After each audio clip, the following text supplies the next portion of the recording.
నమస్తే, welcome to our channel. నేను Priyanka Rao.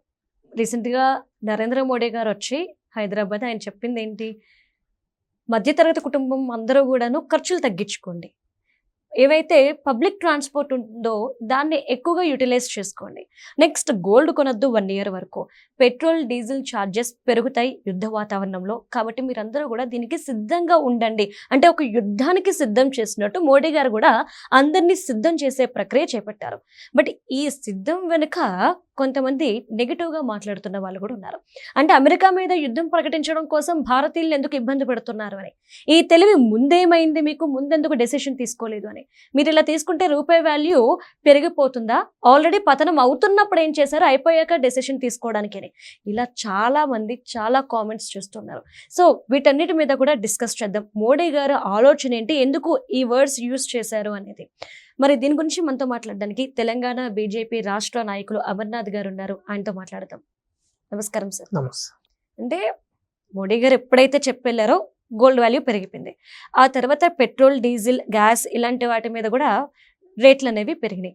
But చాలా మంది అంటుంది ఏంటి, రూపాయి వాల్యూ పెంచడం కోసం మోడీ గారు డెసిషన్ తీసుకున్నారు అని.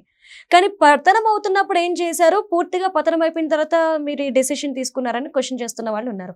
మీరేమంటారు? ప్రియాంక గారు, ఇప్పుడు మోడీ గారు హైదరాబాద్ కేంద్రంగా కొన్ని సూచనలు చేశారు. అంటే ఈ దేశానికి, ఈ దేశ ప్రజలకు కొన్ని సూచనలు చేశారు. ఈ విధంగా చేస్తే ఇప్పుడు భారతదేశము మనం తీసుకొచ్చిన వారు కాదు ఇది.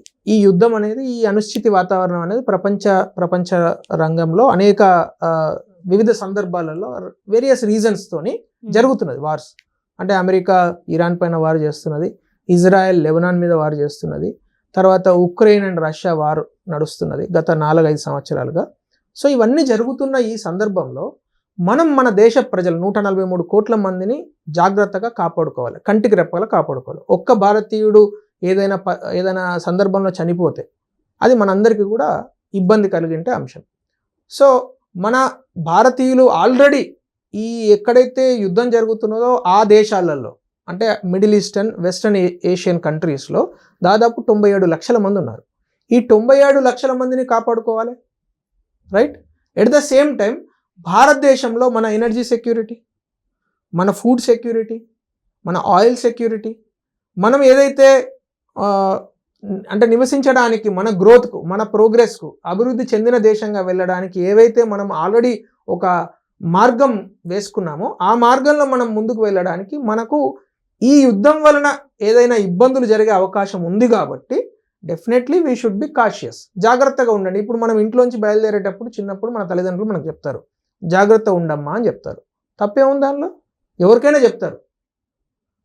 అట్లాగే ఒక మిడిల్ క్లాస్ ఫాదర్ వాళ్ళ పిల్లవాళ్ళకి చెప్తారు, ఇప్పుడు నాకు ఈ సంవత్సరము ఇన్సెంటివ్ రావట్లేదు, సో మీరు కొంచెం ఖర్చులు తగ్గించుకోండి, జాగ్రత్తగా ఉండండి, రోజు బైక్ మీద వెళ్ళే బదులు మెట్రో వెళ్ళండి, లేకుంటే కార్లో వెళ్ళే బదులు బైక్ మీద వెళ్ళండి. ఈ విధంగా చెప్పడం సర్వసహజం.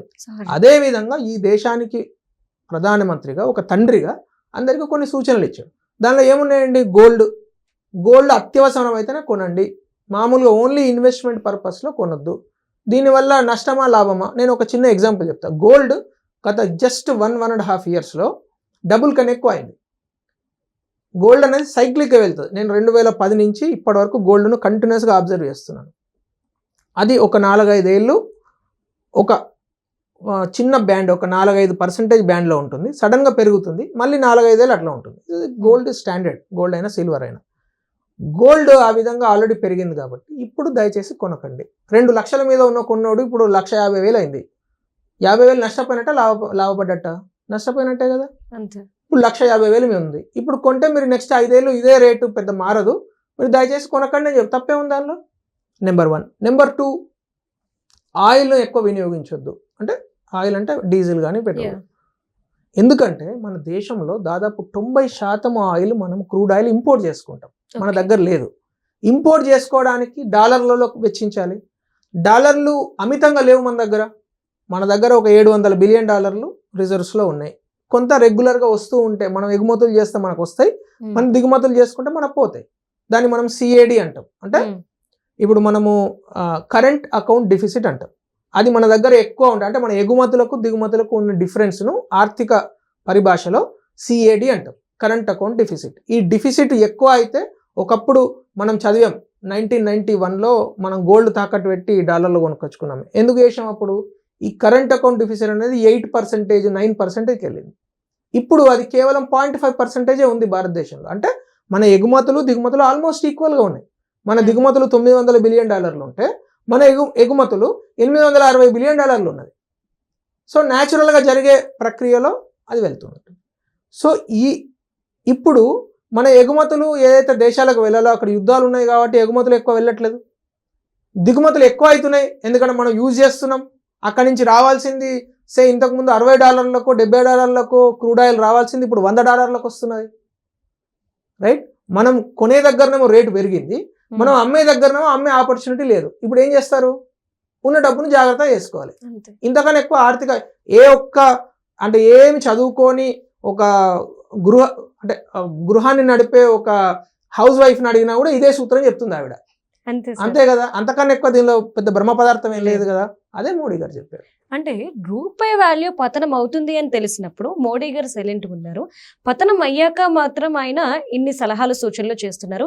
యుద్ధం స్టార్ట్ అవుతుందని ముందే తెలిసినప్పుడు కావాల్సిన ఇంపోర్ట్స్ ఏవైతే ఉన్నాయో ముందే తెప్పించుకుని స్టోర్ చేసుకోకుండా ఇప్పుడు సహజీవనం చేయండి తక్కువైపోతుంది అని చెప్తున్నారంటే ఆయన ఎందుకు ఈ విధంగా చేస్తున్నారు అని చెప్పి కూడా క్వశ్చన్ చేస్తున్నారు. మన దగ్గర అసలు స్టోరేజ్కి ఎంతవరకు కెపాసిటీ ఉంది? ఇది మంచి క్వశ్చన్ ప్రియాంక గారు. ఇది మన ప్రేక్షకులకు కూడా తెలియాలి. 2014 పూర్వం దీన్ని ఏమంటామంటే స్ట్రాటజిక్ రిజర్వ్స్ అంటాం. స్ట్రాటజిక్ పెట్రోలియం రిజర్వ్స్ అనే ఒక company PSU public sector undertaking ఉంటుంది భారతదేశంలో. 2014 పూర్వం ఇండియాలో స్ట్రాటజిక్ పెట్రోలియం రిజర్వ్స్ 0. అంటే కాంగ్రెస్ పార్టీ ఈ దేశాన్ని 60 సంవత్సరాలు పరిపాలించి అసలు స్ట్రాటజిక్ పెట్రోలియం రిజర్వ్స్ అవసరము అనే విషయాన్ని కూడా గ్రహించలేదు ఎప్పుడు, అన్ఫార్చునేట్లీ. సరే, మన్మోహన్ సింగ్ గారి కన్నా ముందు వాజ్పేయి గారు ఉన్నప్పుడు ఒక పాలసీ తీసుకొచ్చారు, ఈ కంపెనీని పెట్టారు. మన్మోహన్ సింగ్ గారు 10 ఏళ్ళు ఏమీ చేయలేదు, కనీసం ఒక్క బాటిల్ పెట్రోలియం రిజర్వ్స్ కూడా తయారు చేసుకోలేదు. మోడీ గారు వచ్చిన తర్వాత 2014 నుండి విశాఖపట్నంలో, పాడూరులో, అట్లాగే మ్యాంగుళూరులో 3 జాగాలలో 3 ప్లేసెస్లో ఇప్పటికే 6.33 million metric tons of crude oil strategic రిజర్వ్స్లో ఉంది. అంటే దాదాపు 60 రోజులు, అంటే మన చుట్టూ మన దేశం మొత్తం అష్టదిగ్బంధనం అయ్యి ఒక్క పెట్రోల్ ట్యాంక్ కూడా, అంటే ఒక్క షిప్ కూడా రాలేదు అనే తరుణంలో 60 రోజులు భారతదేశానికి ఇబ్బంది లేదు. రైట్? దాన్ని ఇంకా స్పీడ్గా ఆ 6.33 మిలియన్ మెట్రిక్ టన్స్ను 11.5 మిలియన్ మెట్రిక్ టన్స్గా చేయడానికి ఆల్రెడీ పని స్టార్ట్ అయిపోయింది.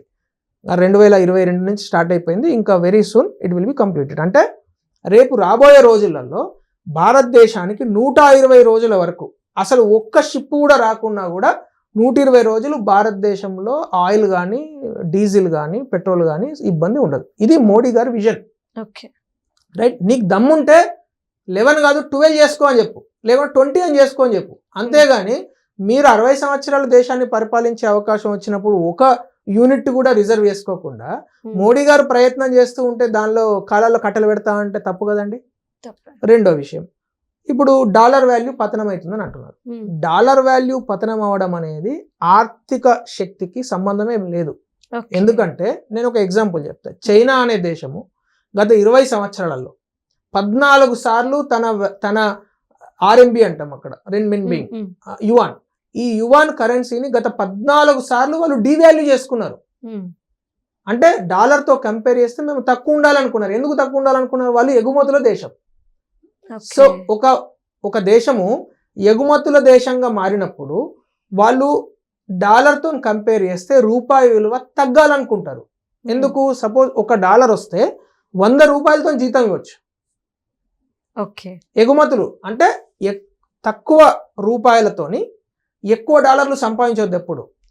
అంతే కదా? ఇప్పుడు ఇక్కడ ఖర్చు పెట్టినప్పుడు మనం ఇక్కడ జీతం ఇస్తాము, ఇక్కడనే స్టీల్ కొంటాము, ఇక్కడనే మ్యానుఫ్యాక్చరింగ్ చేస్తాము, రూపాయలలో ఖర్చు చేస్తాం. రూపాయలలో ఖర్చు చేస్తున్నప్పుడు మనం డాలర్లలో వస్తున్నప్పుడు $1 ఎక్కువ రూపాయలు ఇచ్చిందనుకోండి, అప్పుడు ఎక్కువ పని చేయొచ్చు. రైట్? $1 తక్కువ రూపాయలు ఇచ్చిందనుకోండి, తక్కువ పని చేయొచ్చు. ఇది ఎగుమతులు చేసే వ్యక్తికి. అదే దిగుమతుల మీద ఆధారపడ్డ ఒక కంపెనీ ఉందనుకోండి, వాళ్ళకేమనుకుంటాడు? $1కు $1 ఉండాలనుకుంటాడు. ఎందుకు దిగుమతి చేసుకుంటాడు కాబట్టి ఒక అవును. రూపాయితో $1 కొనుక్కోవచ్చు కదా. అవును. సో ఎప్పుడైతే దేశం దిగుమతులు మీద ఆధారపడ్డ దేశం నుంచి ఎగుమతులు మీద ఆధారపడ్డ దేశంగా మారుతున్నదో భారతదేశం కూడా, ఇందాక నేను చెప్పాను కదా, అవును. ఒకప్పుడు 8%, 9% కరెంట్ అకౌంట్ డిఫిసిట్ ఉన్నది. అంటే దిగుమతులు ఎగుమతుల కన్నా ఎక్కువ ఉంటుండే, చాలా ఎక్కువ ఉంటుండే. అది తగ్గి తగ్గి తగ్గి తగ్గి తగ్గి ఎగుమతులు పెరిగి పెరిగి పెరిగి పెరిగి ఆల్మోస్ట్ ఈక్వల్కి వచ్చేసినాయి. ఇప్పుడు ఈ ఆల్మోస్ట్ ఈక్వల్ నుంచి మనం ఎగుమతులు పెంచుకుంటున్నాం.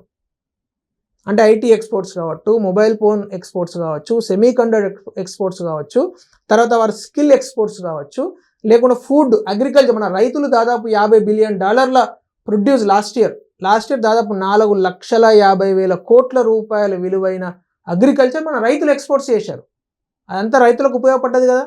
అదేవిధంగా మన ఎక్స్పోర్ట్స్ను పెంచుకుంటున్నప్పుడు న్యాచురల్లీ రూపాయి విలువను ఒక స్థాయిలో ఉంచుకోవడమే మంచిది అని నేను కాదు, అనేక మంది ఆర్థికవేత్తలు చెప్తున్న విషయం. అది చైనా క్లాసిక్ ఎగ్జాంపుల్. నేను చెప్తున్నాను కదా, 14 సార్లు డివాల్యూ చేసుకున్నారు చైనా కరెన్సీని. ఎందుకు డివాల్యూ చేసుకోవాలి?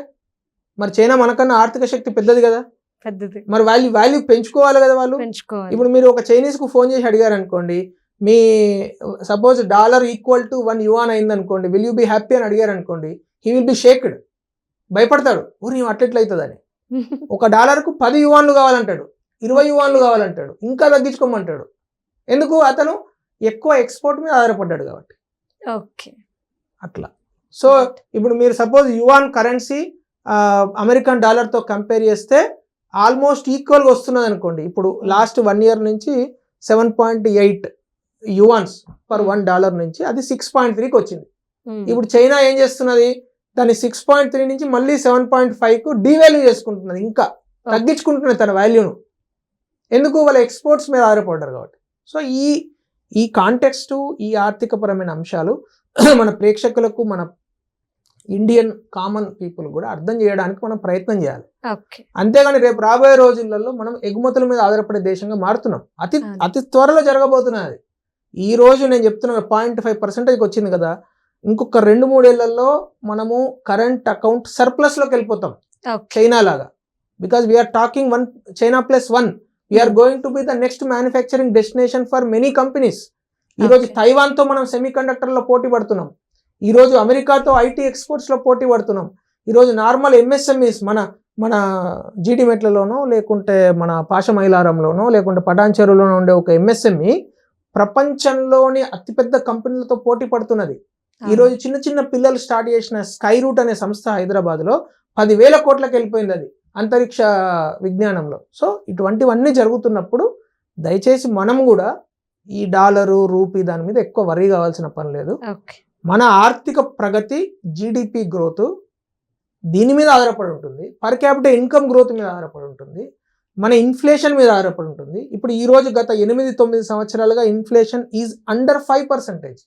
మన్మోహన్ సింగ్ ఉన్నప్పుడు 10%, 11%కి వెళ్ళింది. సో అంటే ద్రవ్యోల్బణం ఎక్కువ ఉన్నది ఇప్పుడు చాలా తగ్గిపోయి ఉన్నది. సో దయచేసి మన ప్రేక్షకులకు కూడా అర్థం కావాలని నేను ఒకటే విషయాన్ని మళ్ళీ చెప్తున్నాను. మనం కూడా అర్థం చేయించాలి. మీ వైపు నుంచి కూడా దయచేసి మీరు కూడా ఎఫర్ట్ పెట్టండి. మన వాళ్ళందరికీ అర్థమైతే దీని మీద ఎక్కువ వరి కావాల్సిన పని లేదు. సో అది మోడీ గారు చెప్పింది ఒక కుటుంబ పెద్దగా, ఒక ఇంట్లో ఒక అమ్మ లేకుండా నాన్న ఏ విధంగా జాగ్రత్తగా ఉండండి, కాషియస్గా ఉండండి, దుబారా ఖర్చులు మానండి, ఎందుకంటే పరిస్థితులు మంచిగా లేవు అని ఏదైతే చెప్తారో అదే విధంగా మోడీ ఒక పెద్ద మనిషిగా ఈ కుటుంబానికి, అంటే ఈ భారతదేశం అనే కుటుంబానికి ఒక తండ్రిగా చెప్పారు. దాన్ని ఇప్పుడు ఆయన మీరందరూ గ్యాస్, ఎల్పిజి సబ్సిడీని వదిలిపెట్టారు. అంటే 1,30,00,000 మంది ఒక వారం రోజులలో వదిలిపెట్టారు. ఆయన చెప్తే వినేటి వాళ్ళు కూడా ఉన్నారు కదా భారతదేశంలో. ఎవరో కొంతమంది రాహుల్ గాంధీ, కేజ్రీవాల్ లాంటి అంటే పని పాట లేని వాళ్ళు ఏదైనా మాట్లాడవచ్చు. దాన్ని ఎక్కువ పట్టించుకోవాల్సిన అవసరం లేదు. Thank you so much sir. Thank you.